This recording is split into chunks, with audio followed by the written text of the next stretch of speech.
todos. Sejam muito bem-vindos à Biblioteca Pública Estadual do Estado do Ceará. Ela que esse ano completou 156 anos, né? Então, ela marca aí uma história, uma longa trajetória que não parte somente desse edifício aqui, mas de outras localidades. Eu espero que a gente possa ter também aqui uma tarde muito agradável. O meu nome é Ana Karine Garcia, eu sou coordenadora de acervo, pesquisa e conhecimento da biblioteca e responsável por esse programa, né? A biblioteca ela é um equipamento da Secretaria de Cultura e gerido pelo Instituto Dragão do Mar, né?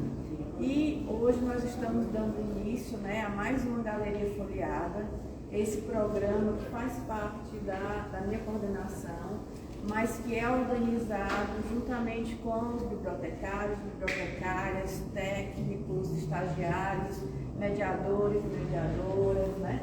Então, tem todo um corpo de pessoas que organizam essa movimentação, que procura trazer temáticas ligadas às questões sociais e culturais, relacionadas ao livro, leitura e literatura. Então, vou passar a palavra agora para a Suel, que é ela que vai contar um pouco do que é a temática dessa galeria. Boa tarde, gente. Tudo bem com vocês? Meu nome é Suel, eu sou uma das estagiárias aqui da BES, sou estudante de letras lá na UES, né, na Universidade Estadual do Ceará. Eu fui a pessoa que sugeriu essa temática, né, e toda essa história, assim, para essa galeria acontecer foi bem singela, né, e hoje eu estou muito feliz de isso realmente estar acontecendo. A temática atual que a gente está fazendo, né, ela veio muito de uma vontade da gente fazer um movimento contrário, que estavam sendo eventos, né? Não só aqui, mas em outros cantos, mas eventos que dão evidências a autores que já têm evidência, né? Autores que já têm uma relevância, né? A gente sabe que, como todos os âmbitos, não só como na literatura, né? A gente tem certas diretrizes, né? Do que é para dar certo, né? Do que é para ser visto, né? Por exemplo, quando a gente vai numa livraria, aqueles livros que estão selecionados, eles passaram por um filtro, né, para estarem lá. Ou seja, muita coisa não passou. Então, isso veio de uma vontade de pensar esses filtros, né, de pensar o que é que não está passando, né, o que é que não está tendo evidência. Justamente, aí surgiu essa vontade de trazer essas identidades, né, essas identidades que são naturalmente, historicamente, excluídas, invisibilizadas e não tem esse palco que homens brancos, héteros e popopó têm, né? Não só na literatura, mas em outros espaços. Então, com a ajuda de todo mundo, né, dos bibliotecários, a ajuda da Karine, surgiu, né, esse tema, que é Desvendando as Margens, um olhar contemporâneo sobre os sujeitos invisibilizados. Ou seja, a gente está aqui nesse programa tirando essa venda que se tem sobre essas identidades, né, que foi uma venda posta há muito tempo atrás e que é muito difícil tirar. E a partir do nosso olhar de hoje em dia, um olhar contemporâneo, a gente está tentando enxergar essas identidades a partir da literatura e a partir da seleção desses livros que a gente trouxe para vocês, certo? Então, todo esse objetivo é trazer essas identidades para o centro, né? Tirar essas identidades da margem. Certo? Então é um tema muito importante. Tenho certeza que todos os alunos, não só os alunos, mas também as outras pessoas que consumirem a galeria, vão ter um grande proveito, porque tem autores aqui que ninguém conhece, mas que são autores que justamente vão despertar nessas identidades que estão na realidade, nessas identidades que são marginalizadas realmente na realidade, a identificação, certo? Ou seja, é uma literatura muito importante para a gente pensar nossos lugares de importância na sociedade. Enfim, falei bastante, né? Essa é a temática da galeria e a Val, que é responsável do setor, ela vai mostrar um pouquinho sobre o acervo, né, que a gente escolheu e tal. Fala aí, Val. Boa tarde, pessoal. Eu me chamo Val Nunes, né, sou bibliotecária. Atualmente sou responsável pelo setor de atualidades. Então, assim, cada setor da biblioteca, diante da temática da galeria, ela ficou com um título para cada setor. No setor de atualidade, Não Vamos Matar Agora, que vai tratar justamente da temática LGBTQI e APN+. Né? E essa, hoje, dia 28, nós sabemos que é o Dia do Orgulho. Então a gente fez uma seleção que começa, né, daqui até lá no final, onde a gente vai começar com estudos queer, né, são estudiosos, sociólogos, historiadores, professores que estudam a temática queer. Aqui a gente vai passar para o ativismo LGBTQIAPN+, né? Temos poucos títulos ainda, mas teremos mais. Aqui são alguns romances, né, que foram precursores, apesar, né, de algumas pessoas acharem que não, mas dentro desses livros, dessas histórias, a gente identifica sim, né, essa temática. E passando para cá, são literatura, né, romance, contos, poesia de autores contemporâneos, né? Alguns cearenses, como Cristiano de Guardel, tá bom, né? Um livro que a gente tem emprestado bastante, literatura, né, brasileira e estrangeira. Tá? Vocês podem pegar, dar uma olhada. Caso tenha interesse em pegar algum livro emprestado que compõe a galeria, você pega o livro, leva no balcão, se tiver outro exemplar disponível, a gente faz um empréstimo, tá bom? Sejam todos bem-vindos. Só para completar, que a gente está evidenciando diversas identidades, né? Não só essa que são dissidências de gênero e sexualidade, mas a gente está evidenciando também identidade negra, indígena, pessoas com deficiência, mulheres, né? Identidade feminina e vamos falar também sobre a arte produzida por todas essas identidades. Todas elas vão ter um momento de mesa, né? Hoje a gente vai ter 2, né? Mas nessa semana a gente vai continuar tendo essa programação todinha que tem esse objetivo de evidenciar esse acervo, certo? Eu queria passar a palavra para a nossa pretendente, a Suzete vai dar um oi para vocês, né? Se apresentar. A Suzete fala um pouquinho e a Enide também. Dá a palavra para a Enide. Depois eu falo. A Enide é a diretora, a Suzete é a pretendente. Com a ajuda delas a gente conseguiu realizar esse programa, né? E conseguiu ter também esse acervo, porque não só esse acervo que a gente tem, mas o acervo que a gente não tem, a gente também faz uma listagem para a gente poder adquirir no futuro próximo. Então, são com a ajuda delas também que a gente conseguiu realizar todo esse programa. Gente, como oi. Só um oi. Eu quero só parabenizar assim, a equipe, né, o grupo, que eles vêm fazendo, a Galeria Folheada vem fazendo um trabalho muito importante, muito interessante, porque eles abordam vários temas, né? E esse é um trabalho feito com muito carinho, né? E assim, só agradecer, né? E parabenizar o grupo envolvido, na pessoa da Karine também, Isabela, enfim, todos esses que participaram na realização da Galeria Folheada. Nossa diretora belíssima. Legal, deve ter. Gente, boa tarde. Eu sempre fico muito tocada com cada edição do Galeria Folheada, porque ele é um processo que iniciou lá atrás, no ano passado, né? E a cada edição ele vai se sofisticando. Quando eu digo sofisticando, não é porque ele fica uma coisa luxuosa, glamourosa, não. Ele vai se sofisticando, porque ele vai desenvolvendo uma tecnologia social que a base de toda a pesquisa, de toda a construção, ela é muito colaborativa. No primeiro momento, eu queria ter sido o Rodrigo aqui, mas esse processo começou juntamente com o Rodrigo, que na época era o coordenador de pesquisa a ser de conhecimento, juntamente com o corpo de bibliotecários, né, Lívia? E isso foi sendo expandido com temáticas diversas, e aqueles livros que normalmente ficavam nas estantes, muitas vezes eram completamente invisibilizados pelo público, passou a ter relevância e entrou na cena e na rotina da biblioteca de forma periódica. Quando Karine chegou, ela se juntou a todo esse time que já vinha construindo isso, e já estávamos num estágio em que esse processo colaborativo estava muito fortalecido, todo mundo estava muito apropriado, né? E as ideias cada vez, né? Olha aqui para a Valnice, para a Isabela, as ideias tudo borbulhando.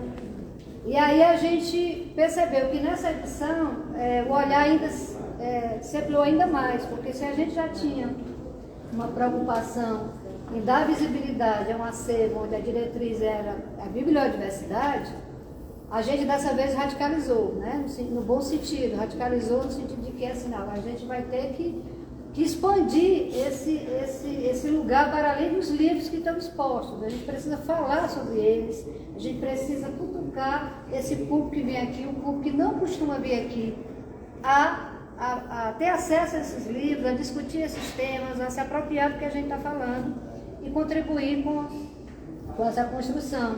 Então, a universidade ficou mais perto, né? A gente viu a presença de professores, de pesquisadores na lida com vocês. Eu lembro que no primeiro momento era... Temos aqui o Lúcio Flávio. Cadê o Lúcio Flávio? Aqui, ó.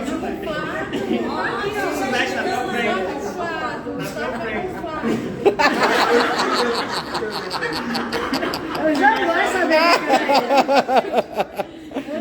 ele. Eu passar 1000 vezes e ia saber que era ele, né? Então, o Lúcio Flávio foi um parceiro incrível, né? E também a mediação social também já se integrou a essa equipe, juntamente com os estagiários, né?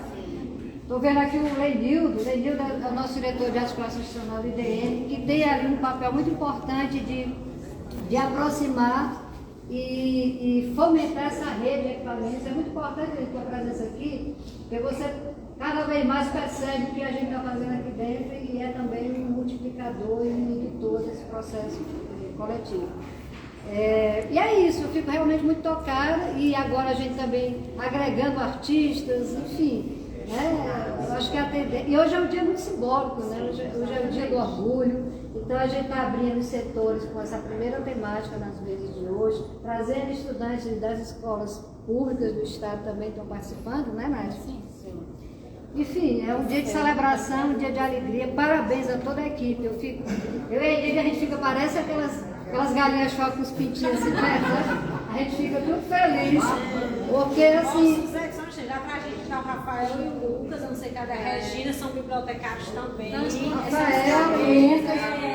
O Lucas e o Rafael, os dois sempre tiveram um papel muito importante nesse processo. O Rafael mais voltado para as obras raras, que é a expertise lá do centro dele, e o Lucas sempre ali, muito na condução junto, com a coordenação de pesquisa, sempre muito voluntarioso e muito participativo. Então, parabéns a todo mundo, a gente está muito feliz. Muito obrigada, viu? Enildo, vamos quebrar aqui o protocolo. Enildo, já que você é nosso visitante aqui na Tandem, você quer falar uma palavrinha? Muito rápido. Gente, boa tarde. Só me dou um X Dragão do Ar, que é a instituição parceira da Cefut para a gestão aqui da biblioteca. Eu queria parabenizar mais uma vez, mais uma iniciativa muito bacana. Cada vez mais essa biblioteca vem avançando no sentido de se colocar como protagonista aí da luta constante, né, da política pública com mais diversidade, com mais respeito. Então, eu queria agradecer a essas parcerias e também o empenho de todo mundo que está envolvido. Obrigada. Bora começar? Gente, todo mundo pode procurar uma cadeira, né? Os meninos vão ficar na mesa, né? Podem se aconchegar em algum espaço e vamos começar.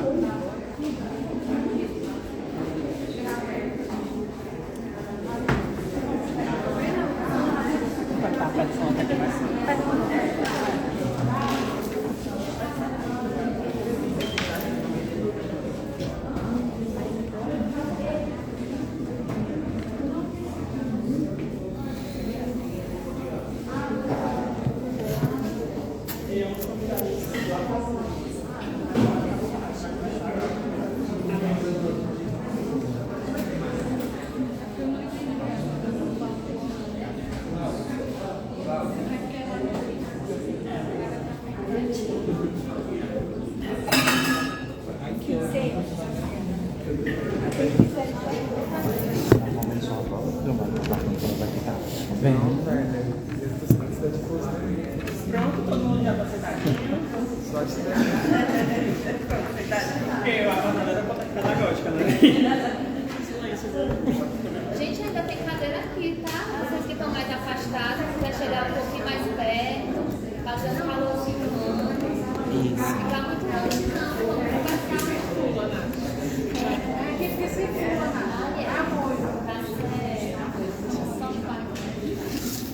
Só um Pode começar. Gente, boa tarde. Sou Nachelle Martins, sou mediadora social da biblioteca. Estou aqui para fazer a mediação dessa mesa. Uma honra, inclusive, muito feliz nessa tarde. Hoje é um dia muito importante, um dia simbólico também para a nossa luta. Eu vou começar fazendo a minha audiodescrição. Eu acho que tem alguém fazendo a audiodescrição, né? Então, eu sou mulher branca, pele clara, né, magra, tenho 1,64 m de altura, cabelo curto, estilo Joãozinho na altura dos ombros, do pescoço, batidinho aqui na orelha, meio castanho claro, castanho claro, não é porque eu louro. Meus olhos são verdes claros também. Hoje eu estou vestindo uma blusa baby look preta com uma calça branca com alguns detalhes, triângulos, sei lá, preto também. A calça é branca com detalhezinho preto e uma chinelinha vermelha com uns detalhes amarelos, certo? Sou uma mulher lésbica, tenho 28 anos e, como falei, né, imensamente agradecer já também a mesa por ter topado participar da nossa evento de hoje, né, na nossa galeria. A nossa temática hoje é Não Vamos Matar Agora, e é com ela que a gente começa. Queria aqui agora apresentar né, o nosso Fábio Gondinha, Ana Maria Bracana. Paula. Deus, eu perdi o nome, Ana Paula. Ana Paula, mulher, pelo amor de Deus. Ana Paula e Pedro Silva. E aí vocês poderiam se apresentar um pouquinho cada um antes de começar a dar início ao nosso diálogo. Pode ser? Pode ser. Vou começar então me autodescrevendo. Eu sou uma travesti de pele marrom. Eu estou de lenço na cabeça, também marrom. Visto um cropped verde. Tenho duas guias que sinalizam os orixás no qual eu sou filha. Uma guia de Iemanjá e uma guia de Ogum. Uso um óculos vermelho no rosto. E acho que é isso. Eu sou artista, arte-educadora e pesquisadora das encruzilhadas. Faço parte de dois projetos que vem acontecendo, um desde 2019, que é a Coletiva Negrada, uma coletiva ativa aqui em Fortaleza que vem pesquisando performidades indígenas e negras dentro do espaço cênico. E também faço parte de um projeto de dança chamado E aí População. O projeto acontece desde 2017, mas precisamente em 2020 eu entro como oficineira dentro do projeto, dentro do Centro Cultural Bom Jardim, quando o projeto foi selecionado. E agora em 2022 eu fiz a tutoria do projeto aqui no Laboratório de Criação do Povo e continuo dentro do projeto como uma integrante do dramaturgismo. Sou coordenadora da residência Memórias Negras e Nativas. É uma residência independente que vem acontecendo desde 2020, a gente está na nossa terceira edição, que vem selecionando, na verdade, a convite, artistas que trabalham com performidades e com espaços de presença negra e indígena. A gente teve na nossa primeira edição a um nível mais Brasil, na segunda nível mais Nordeste, na terceira nível mais Fortaleza. Sou Iaô de Iemanjá, confirmada no Abaçá de Umolu e Leiançã. E acho que é isso. Tanta coisa, né, quando a gente seleciona o que é que a gente quer falar, mas acho que por agora é isso. Bom, gente, boa tarde a todos, todas e todos. Meu nome é Ana Paula Braga, né, vou começar a me autodescrever. Eu sou uma mulher travesti não passável. E aí, para quem não sabe, o conceito de não passável dentro da travestilidade é um conceito de que quem olha para mim sabe que eu nasci com um falo, né? Eu jamais vou me passar por uma mulher cis, né? Que é uma mulher que nasce com uma vagina, com um útero, então não sou passável. Preta, tenho 32 anos, sou formada em gastronomia pela Universidade Federal do Ceará, com especialização em pâtisserie e também em gastronomia mediterrânea francesa. Sou bacharel em teologia, né? Me formei em teologia pelo STADEC, que é o Seminário Teológico da Assembleia de Deus, e depois fiz um bacharel em teologia na Faculdade de Quíris de Maranguape. Atualmente estou me graduando em História pela Universidade Estadual do Ceará e acabei de passar no curso de Museologia né, também da Claretiano, né, tô começando nesse processo, né, há 3 anos que eu estou me dedicando à educação dentro da área de museus. Eu estou vestindo um vestido longo, ciganinha ombro a ombro vermelho.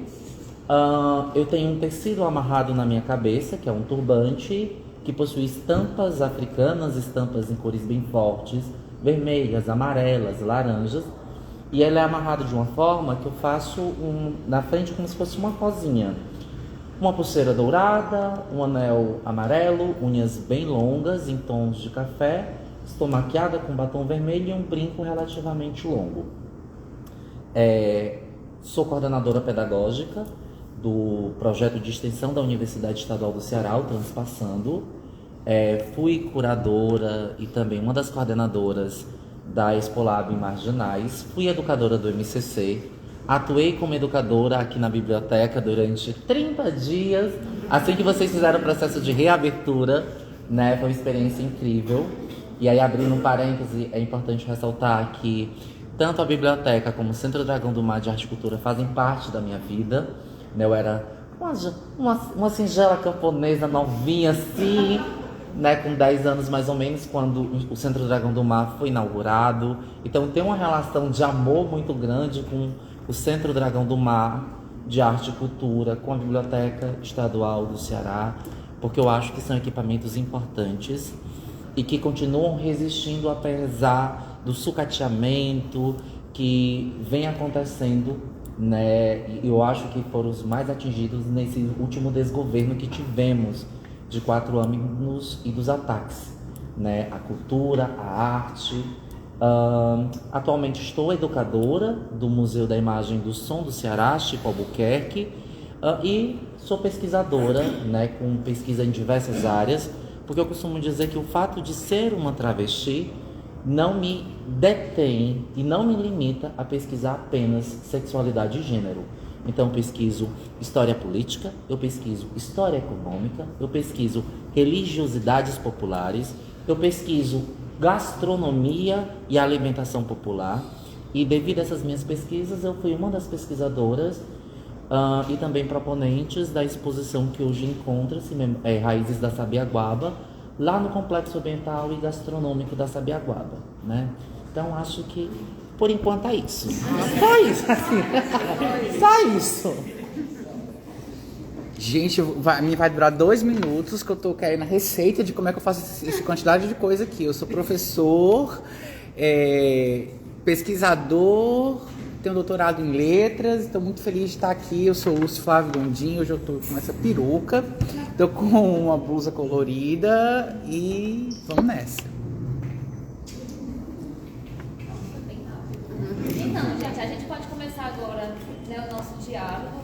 A Pedra vai fazer uma performance somente no final, né? Então, Lúcio e Ana Paula, vamos ficar à vontade para falar um pouquinho sobre como tem sido essa relação com vocês a respeito da literatura, e não necessariamente sempre com a pauta LGBTQIA+, né? Mas, enfim, na literatura como um todo, compartilhar com a gente. E aí vai ter um momento de troca também, se quiser fazer pergunta depois, vai levantando a mão para poder fazer suas informações, tá certo? Porque no momento que a gente já começa a tirar os acessórios, né? Porque pra vestir quando vai brigar, a gente já começa a tirar as coisas. Bom, gente, eu sempre gosto de começar as minhas falas, sempre. Quando a gente vai discutir educação, quando a gente vai discutir produção de cultura e produção de arte, porque se eu estou discutindo autores negros, eu estou trabalhando um processo de criação, né? De produção cultural, de produção artística, porque o escritor é artista também, e essa exposição nos mostra isso, uma exposição de livros, né? O que já vai quebrando os paradigmas e os próprios conceitos de como deve ser uma exposição. Então eu acho isso interessante. Então eu sempre gosto de começar essa minha fala trazendo problemáticas, porque a gente é problemática, né? A gente é uma pessoa que para fazer tudo isso a gente depende de remédio, né? Porque a gente precisa fazer muita coisa ao mesmo tempo. E por que, por exemplo, uma pessoa como eu precisa fazer muita coisa ao mesmo tempo? Porque infelizmente é dito que pessoas travestis, mulheres travestis e transexuais no Brasil devem viver até 35 anos de idade. Eu já sou uma grande campeã, porque vou fazer 33 esse ano, então já estou ultrapassando a média de vida da travesti preta no Brasil. E é uma triste estatística, isso.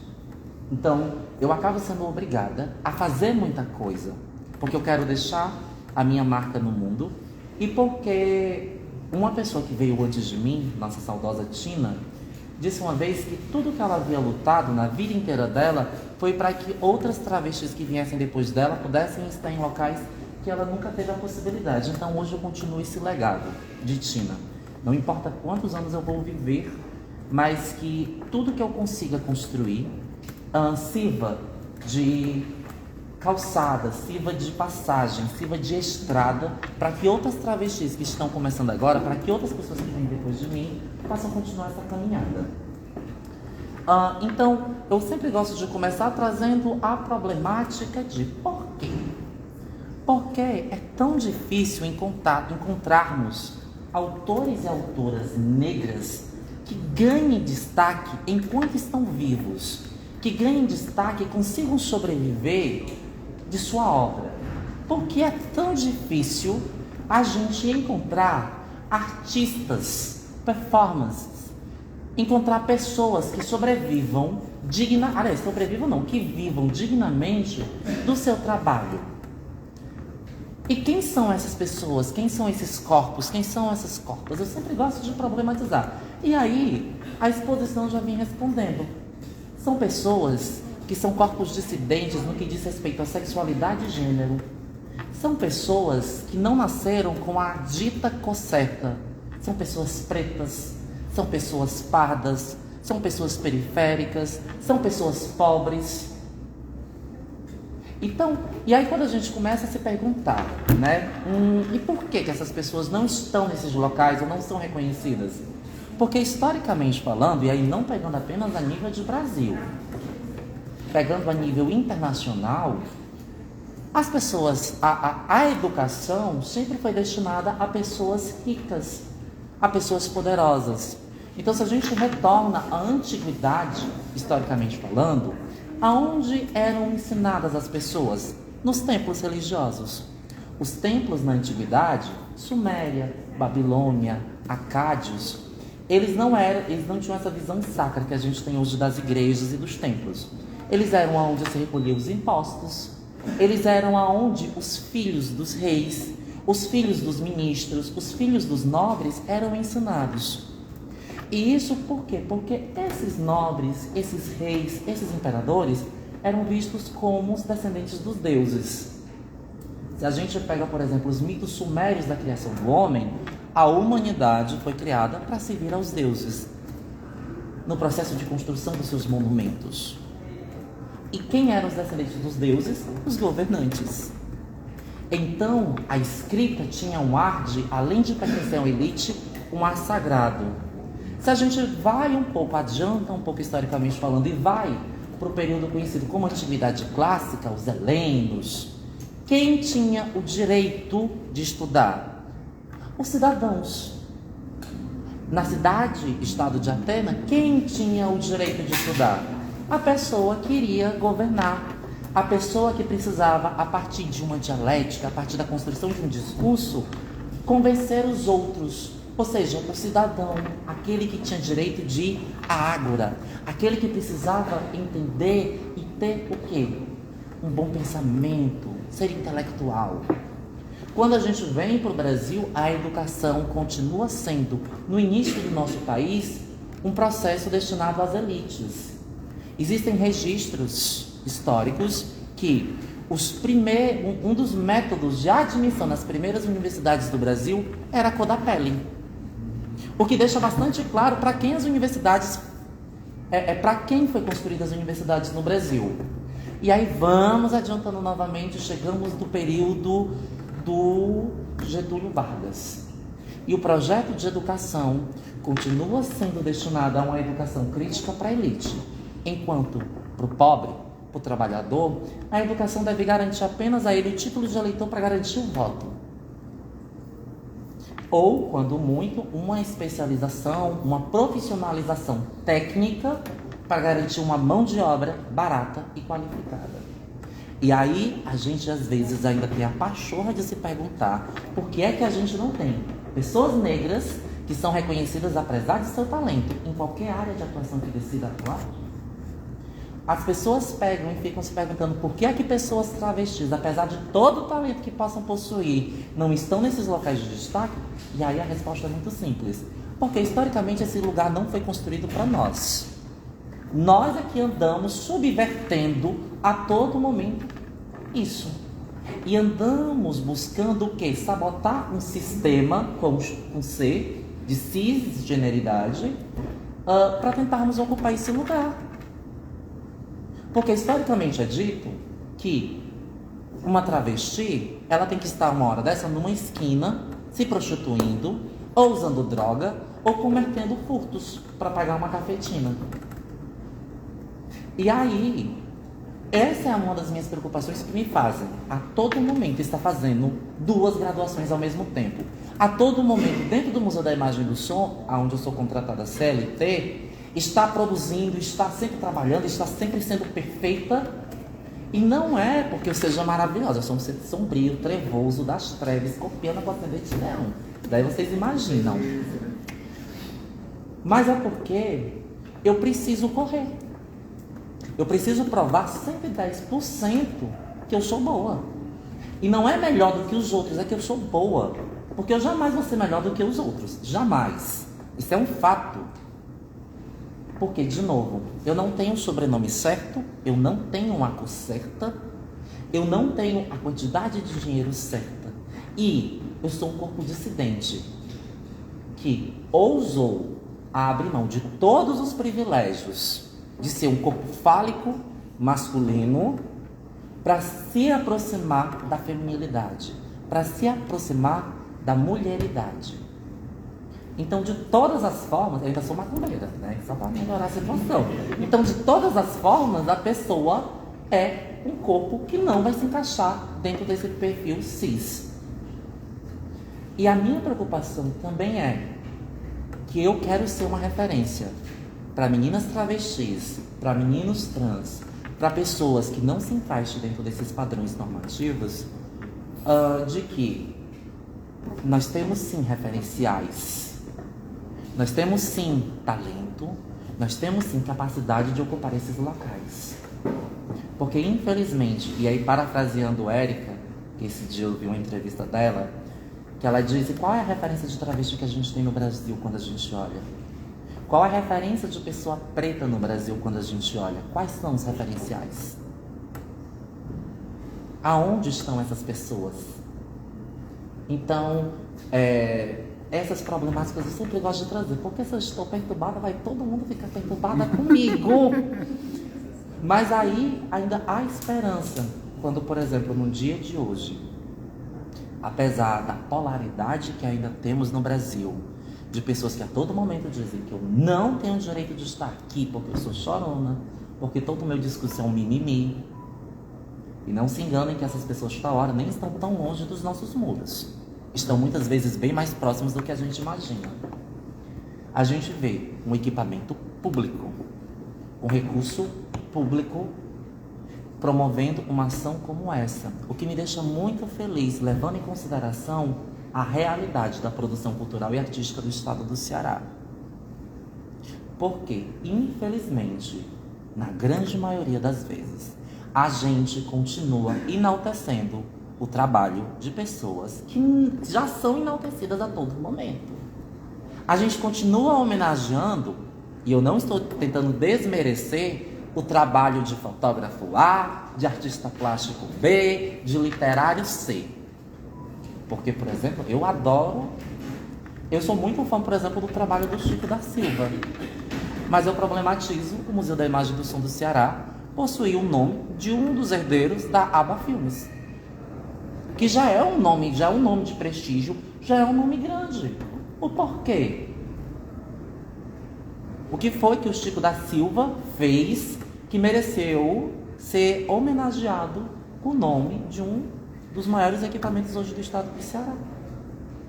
Então, são essas coisas que eu gosto de trazer, são essas problemáticas que eu gosto de trazer, para que a gente comece a pensar E para a gente iniciar os trabalhos aqui dessa tarde, minha experiência com a literatura é excelente. Eu sou uma criança que veio de família de classe média, tive muito acesso, então eu costumo dizer que, inclusive para as outras meninas travestis, que tal hora para mim ainda foi fácil até certo ponto. Porque até os meus 15 anos de idade, até ser expulsa da casa dos meus pais quando eu me assumi, eu nunca precisei me preocupar com um centavo. Estudei nos melhores colégios que havia em Fortaleza, fui aluna de Olimpíada, fui medalhista nacional. Então eu tive acessos. Desde pequeno eu pude vir a museus, eu pude ler obras clássicas. Então a minha relação com a literatura é ao mesmo tempo uma relação de muito amor, mas de muita crítica. E que eu aprendi desde, assim, dentro de casa. De não simplesmente me apaixonar pela escrita de um autor, mas de vê-la de forma crítica. Tipo assim, ó, e esse autor aqui, essa problemática aqui. Então, desde muito cedo, eu aprendi a ter essa visão crítica. E essa crítica, espero eu, assim, se Oxalá abençoar o resto da minha vida e o resto da minha caminhada, né? Então, essa é a minha colaboração inicial. A gente agora bota de novo na história, né? Já ligou. Foi bem certinho no tempo, na hora que eu tava já preparando assim. Entendeu? Ótimo! O cronograma dela. Poderia ter passado a tarde inteira me ouvindo, que acho que Oi, eu sou eu. Menina, não seria o que dizer depois de uma pedrada dessa de várias. Viva o signo do Escorpião, né? Que beleza, as mortes e as mortes em vida e os renascimentos. Muito axé. Gente, primeiro agradecer, muita alegria estar aqui, um desafio também. Deixa eu virar, a gente está transmitindo aqui, porque agora tudo tem que ter gravação. E é legal, faz parte já desse processo de memória, né? Acho que tem a ver com essa galeria, assim, que a gente possa ter memória do que a gente faz. Os nossos eventos, os nossos encontros, as nossas palavras, as nossas performances, né? Que a gente possa ter esse registro. Eu acho que essa galeria tem esse papel. Eu quero contar um pouquinho como é que foi o processo de construção, né? As meninas me chamaram para a gente estar nesse momento de curadoria, de organização desse...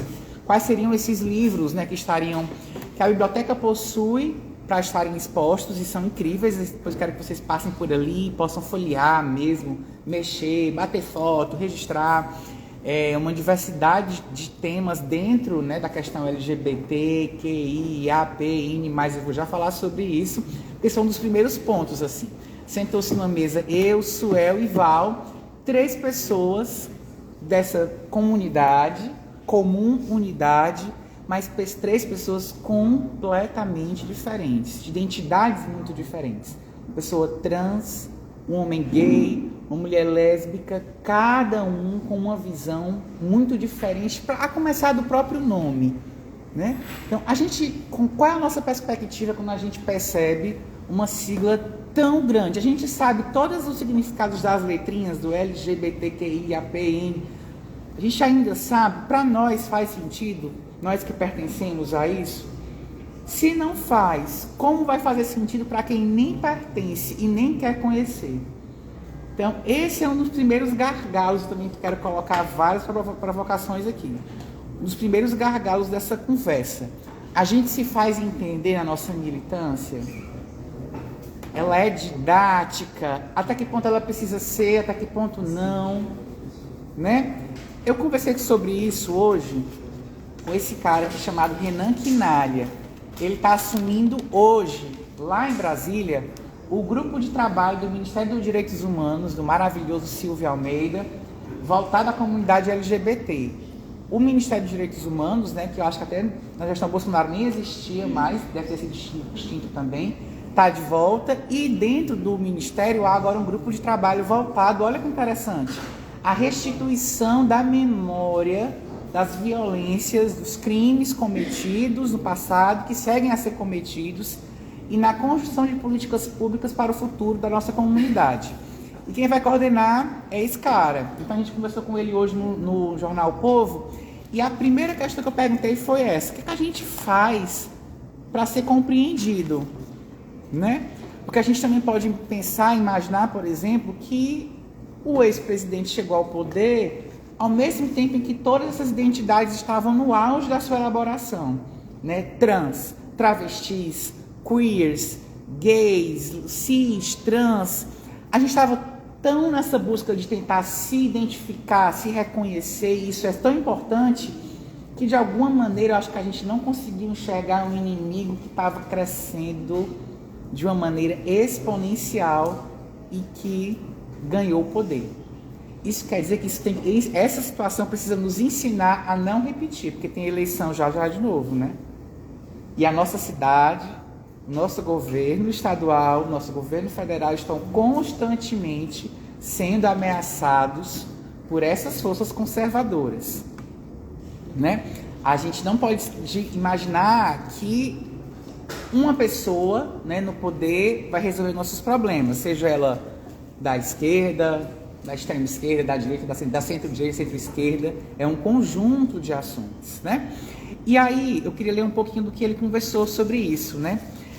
Em algum momento, ele fala que ele utiliza, por exemplo, a sigla LGBTI+, porque há nessa perspectiva de condensar para se tornar aquilo comunicável. Porque é uma coisa que a gente percebeu também aqui na construção dessa mesa, inclusive. Quando as meninas me disseram o título, né? Não vamos matar agora, eu pensei, poxa, esse título, para mim, como homem gay, não sei se ele é tão urgente. Eu acho que as urgências da comunidade da letra G são totalmente diferentes da letra T, da letra I, da letra L, a tal ponto que nos leva a pensar, ainda faz sentido a gente ser agrupado, aglomerado por uma negação desse padrão? Então, o que é hoje ser LGBTQIAPN+? É tudo que não é cis padrão. De um lado, isso tem uma força política excelente, excepcional, precisamos ter, mas provavelmente, né, pegando a fala de Suzete, a gente está evoluindo a cada ano. Talvez nos próximos anos, uma galeria folheada, nós vamos precisar de uma galeria folheada trans, galeria folheada gay, galeria folheada travesti, porque não dá conta mais. Entende? E isso é muito interessante a gente perceber e pensar como fazer com que essas urgências profundamente individuais não nos separem. Porque os nossos adversários, eles estão bem unidos. Sempre estiveram, né? Eu trouxe aqui alguns dados de um grupo chamado Diadorim, que é inclusive um personagem que está ali do Grande Sertão Veredas. E eles falam a quantidade de projetos que estão sendo colocados para votação, isso já após a queda de Bolsonaro, contra a população LGBT. Nós temos um Congresso que nunca foi tão reacionário, tão conservador nesse momento, né? Então, por exemplo, ó, no Rio de Janeiro, arquivaram-se 2 projetos de lei que tratavam da violência contra lésbicas, gays, bissexuais, transgêneros ou intersexo.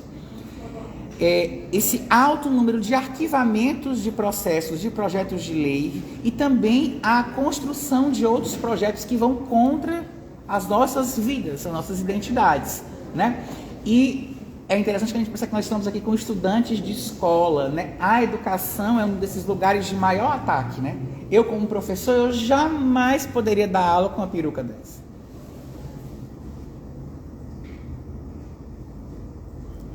Já sofri várias denúncias, venho sofrendo, né? Por quê? E é uma escola que tem Grêmio, que tem com bandeira LGBTQI, todas as letras lá, mas uma coisa é ter esse corpo como estudante, nesse lugar, algo passivo. Outra coisa é como uma figura de poder. E aí, quando a gente está nesse lugar, aí, o que é que ele está fazendo ali? O que é que ela está fazendo ali? Tira dali, né? Que é a mesa dos mesmos criadores de não é para nós a literatura, não é para nós a mesa, né? Então, essas questões, elas precisam ser discutidas, como, por exemplo, as mortes. Eu trouxe um gráfico aqui para falar no tema dessa mesa, né? Não vamos nos matar agora. O número, quando a gente fala em mortes, né? Dentro dessa grande sigla, pegando 2020, 161 pessoas LGBTI+, eu vou ficar com a sigla aqui do Renan Quinalha, foram mortas, mas de que letrinha? Travestis e mulheres trans. 161. O segundo colocado, que são homens gays, 51. É quase o quê? 3 vezes menos. Então, há corpos que morrem muito mais. E a gente sabe por quê. É uma misoginia avassaladora. E são também os corpos que deram e dão a cara a tapa, né? Porque estão lá na conquista diária, como, por exemplo, uma demolidora Erika Hilton da vida, né? E tantas outras mulheres incríveis que estão lá. Né, como foi o Jean Willis, né? Vamos lembrar que Jean deu a primeira cuspida na cara de Bolsonaro. Né? E muita gente ficou contra. Anos depois, eu acho que muita gente entendeu o que foi essa cuspida. Né? E ele esteve lá sendo deputado junto dele dos 8 anos de mandato. Jean está ainda hoje fora do Brasil, é um exilado político, um autoexilado. Ele, Márcia Tiburi, né, estão tentando retornar agora, justamente com o auxílio do Ministério de Direitos Humanos do governo Lula. Né?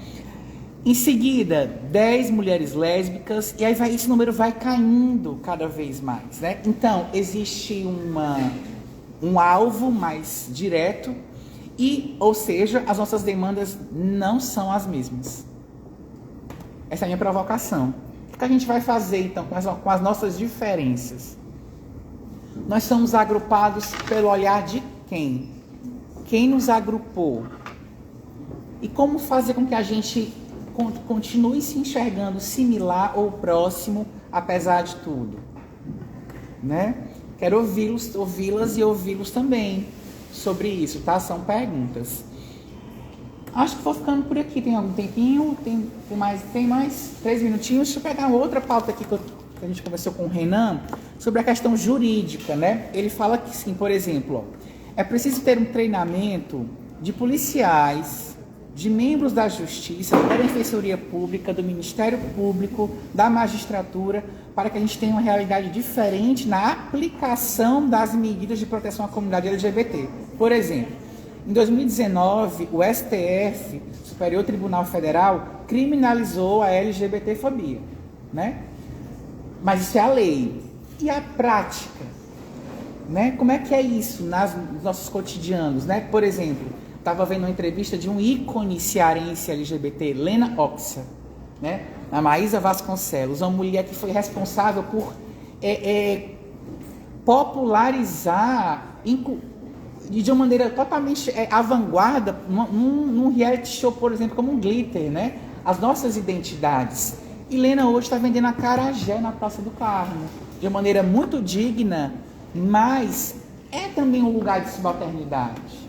Né? E ela dizendo nessa entrevista para a Maísa, na Rádio Povo CBN, que está agora com diabetes, foi no posto de saúde, há 15 dias, chegou lá, o que é que o senhor quer aqui? Então, estamos falando de uma pessoa que é uma super, se considera travesti, uma travesti, transforma, comunicadora e que passa por tudo isso. Ou seja, que tem um lugar ainda que consegue até falar a respeito. E quem nem tem essa possibilidade, né? Então, a aplicação das nossas leis na prática está muito distante. E nesse sentido, a literatura, que é um lugar de vivências, de alguma maneira, de contação, de narração, de invenção, de autoficcionalização, pode nos auxiliar, porque naquele momento estamos nós e aquela história. Como se a gente estivesse conversando com a Ana, com a Pedra, comigo, conversando com Fernanda, conversando com cada um e percebendo, e aí, como é o domingo à tarde dentro do seu corpo? Como é ser desejado, ser rejeitado? Nossos corpos podem ser amados, viver relações estáveis, podem trabalhar, precisam abrir uma banquinha no meio da rua para vender qualquer coisa. Vou falar em gastronomia, né? Então eu acho que, assim, essa sensibilização, se a literatura pudesse ser um instrumento de sensibilização mínima, eu acho que ela já fez quase tudo. É isso, gente. Obrigado.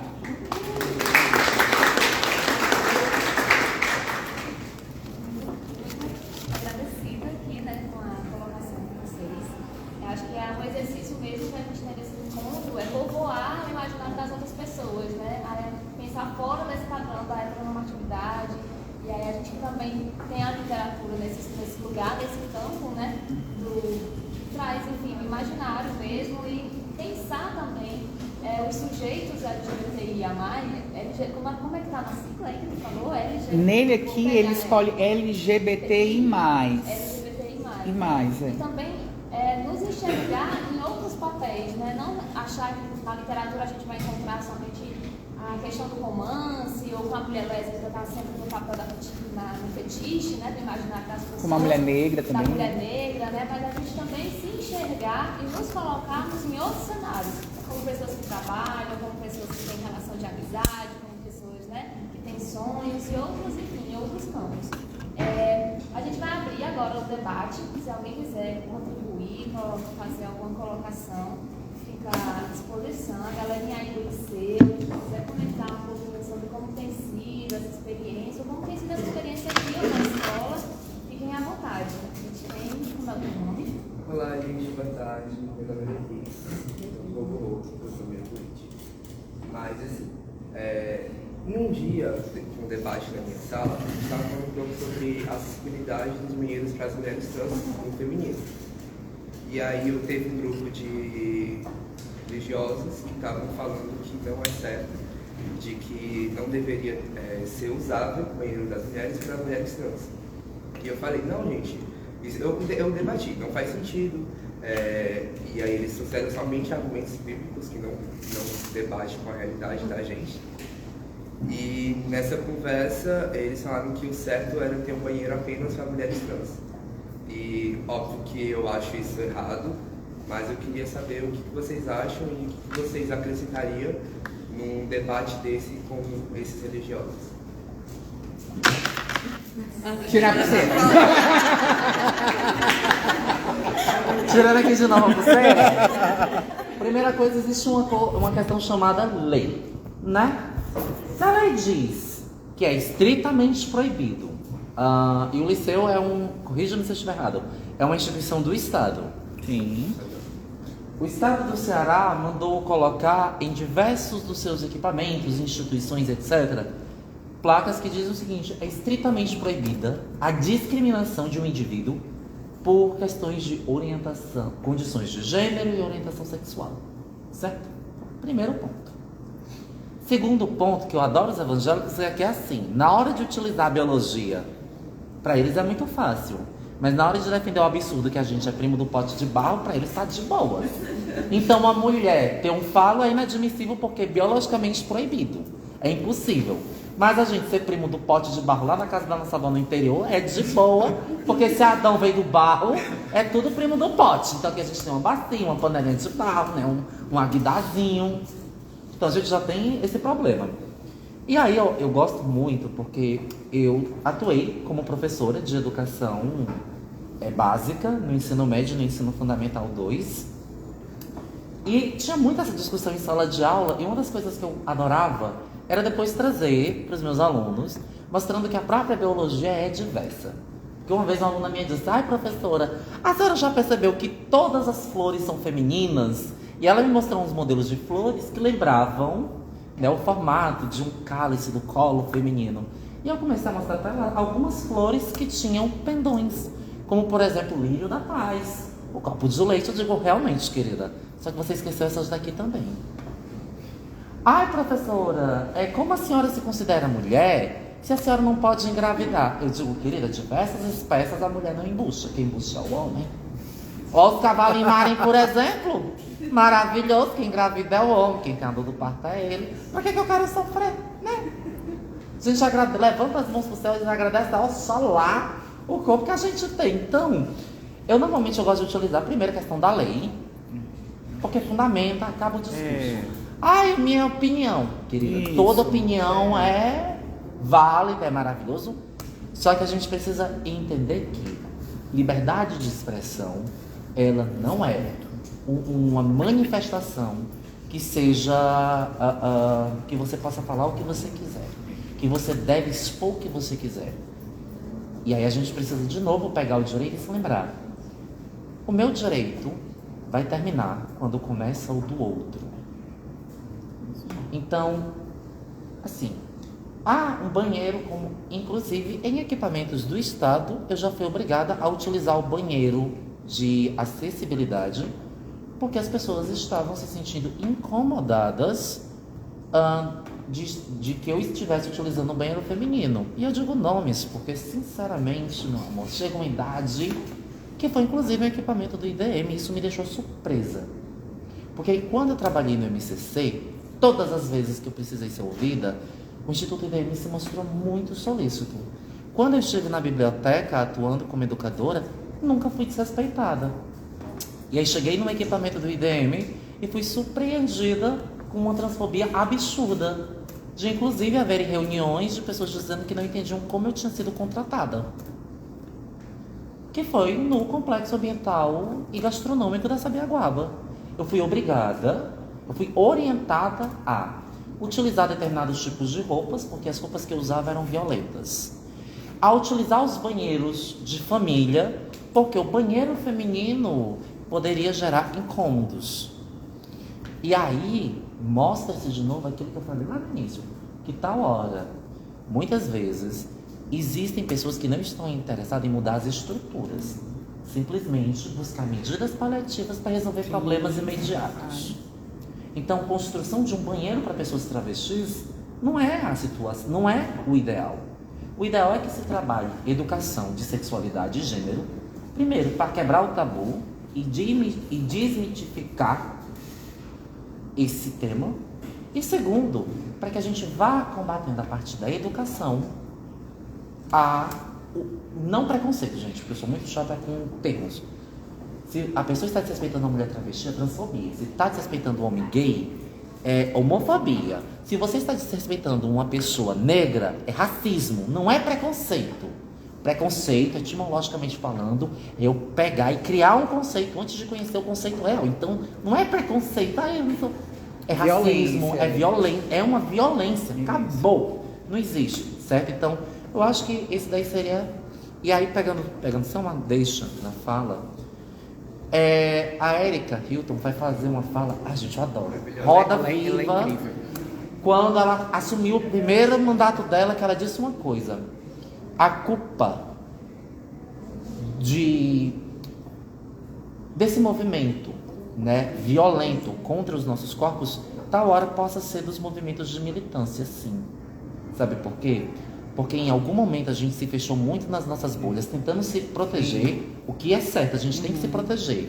Mas a gente se fechou tanto nas nossas bolhas, fazendo discursos apenas para nós, que a gente esqueceu do restante da população. E o pior de tudo, a gente, para ter um reconhecimento, entra na academia, só que a gente acaba pegando o nosso conhecimento e deixando ele tão acadêmico. E aí restringindo mais ainda o nosso conhecimento, que a gente pede que outras pessoas tenham acesso. Ou seja, a nossa fala é chata. Sim. É insuportável. A nossa fala é chata.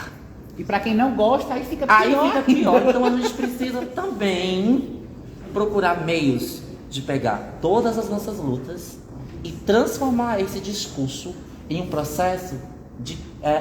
não para que as pessoas nos aceitem. Eu acho que a gente também precisa começar a problematizar a aceitação. Mas que as pessoas passem a nos respeitar. Isso. Entendeu? Então acho que... E aí fecha o circuito, porque tem a ver com lei, né? É dizer assim, como eu vejo em sala de aula, eu preciso ter o direito, professor, de ser contra pessoas LGBTs, porque senão isso vai ser racismo religioso. Eu ouço isso. Aí eu tenho que dizer, existe, a religião vai ter que esbarrar aqui numa lei. Tem lei também, né? Então não é uma crença espiritual, assim como o pote de barro, né? Tudo que é fora disso aqui está condenado. Pode até ser condenado na sua igreja, junto aos seus, mas o mundo... E é interessante, né? Eu tive uma aula que foi inesquecível, que eu falei, quando eu disse para eles que havia um livro mais importante no Brasil do que a Bíblia. Eles, o quê? Eu, sim, Constituição, não.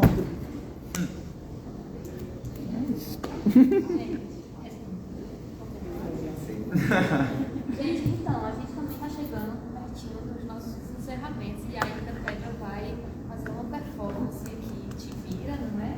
Uma tragédia indígena brasileira, Alguém tem mais alguma colocação?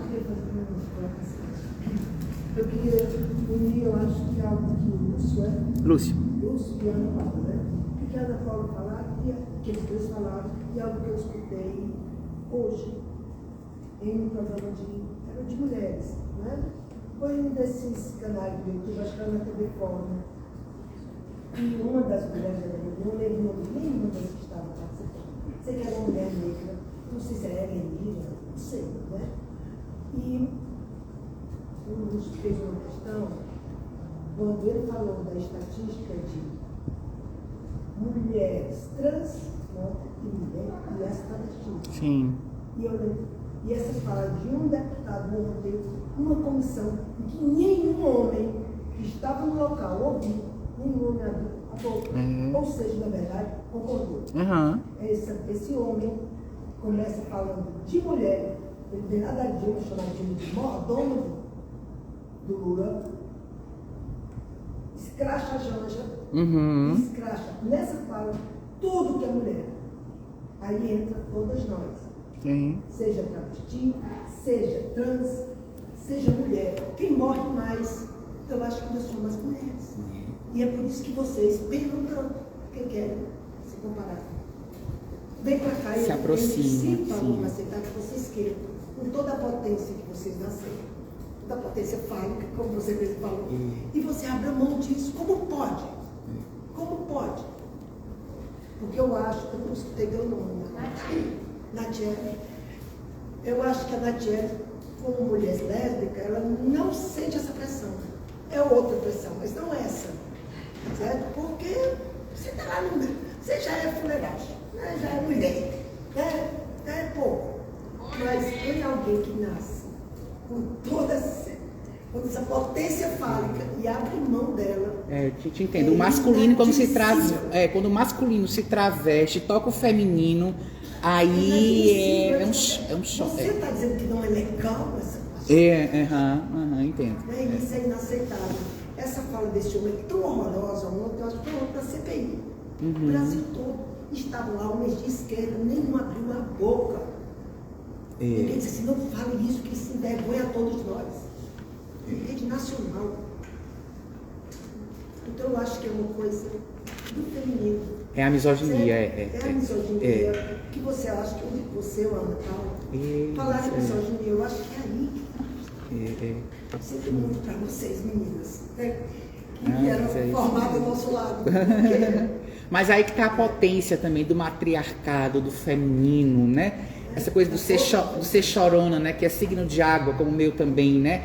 É a fragilidade, a sensibilidade. Pois é, nós chegamos a um ponto que as canções falam disso, né? Só não se apaixone, não se emocione. Se emocionar virou um problema na nossa sociedade. Olha que ponto a gente chegou, né? E falar de livro, literatura, é falar de emoção, de sensibilidade, né? E de questões que estão ligadas tradicionalmente ao feminino, mas já pelo machismo, né? Quem foi que diz que homem não pode se emocionar, escrever algo extremamente poético, né? Nesse sentido. Então é isso mesmo, essas questões é o que a gente chama de interseccionalidade, né? É o racismo, é o machismo, junto com essas questões todas se criando camadas de dor, né? Infelizmente a gente tem as leis para isso. Mas na prática é outra coisa, é isso mesmo. Mas não tem ninguém no Brasil condenado por racismo. Como pode? Pensem, ninguém, uma única pessoa foi condenada por racismo até hoje. Pode ser que hoje aconteça, mas até hoje não tem ninguém, mesmo a gente tendo equiparado, né? Injúria racial com racismo. Mesmo assim a gente continua sem ter uma única pessoa condenada por racismo. Que dirá por homofobia? A gente vai ter uma mesa também, não é? Na galeria folheada que a gente vai dar. Agora, já. Ei, coisa boa. Fica o convite, né? Para vocês permanecerem também. Mas a gente vai só subir. Vamos aqui, contemplar aqui a Petra Silva. Gente, eu tô morrendo de frio. Tá. Eu vim pra cá que eu acho que lugar mais quente. Eu vou... Você me dá o tempo, tá? eu vou fazer um ato performático onde é que eu posso trabalhar um pouco pensando na minha perspectiva de quem eu sou e de quem é Tibira. Primeiro eu queria perguntar para vocês se vocês conhecem Tibira. Não? Já ouviu falar? Nada? Em nenhum lugar? Sim, em um rastro. Talvez Tibira foi tão apagada quanto identidades como a minha, de uma travesti. Tibira